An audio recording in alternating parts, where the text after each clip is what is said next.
Darwin से पहले बंदर से इंसान बनने के सफर को बताने वाला मुस्लिम विचारक।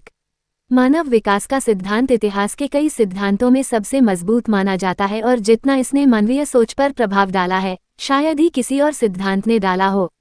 मशहूर जीवविज्ञानी चार्ल्स डार्विन को इस सिद्धांत का आविष्कारक समझा जाता है। उनके अनुसार मानव का क्रमिक विकास हुआ और वो वनमानुष से मनुष्य बना, लेकिन जैविक विकास की अवधारणा हजारों साल पहले मौजूद थी।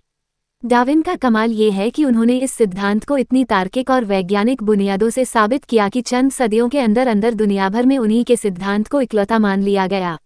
डार्विन का सिद्धांत दो बुनियादों पर है, पहला नेचुरल सिलेक्शन या प्राकृतिक चयन और दूसरा डिसेंट विद मॉडिफिकेशन या संशोधन युक्त अवतरण। कौन थे जाहिज? जाहिज का पूरा नाम अबू अस्मान उमरो बहरुल किनानी अल बसरी था और वह 776 ईस्वी में बसरा, इराक में पैदा हुए थे।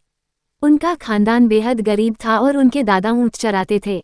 जाहिज खुद बचपन में बसरा की नहरों के किनारे मछलियां बेचा करते थे।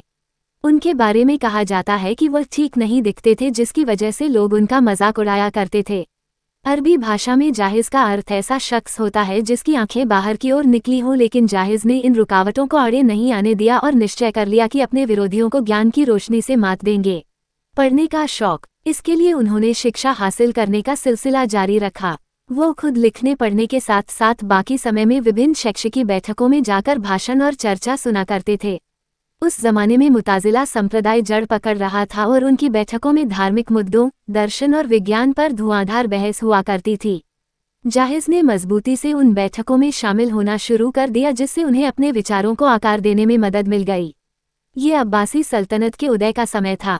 अब्बासी खलीफा हारून अल रशीद और मामून अल रशीद का दौर किताबघरों, शैक्षिकी बहसों का दौर था।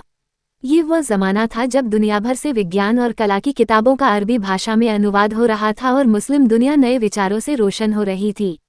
मुसलमानों ने अभी हाल ही में चीनियों से कागज बनाने की कला को सीखा था, जिसने ज्ञान और बुद्धि के मैदानों में क्रांति की शुरुआत कर दी। युवा जाहिज ने इस माहौल का भरपूर लाभ उठाया और विभिन्न विषयों पर एक के बाद एक लेख लिखना शुरू कर दिया।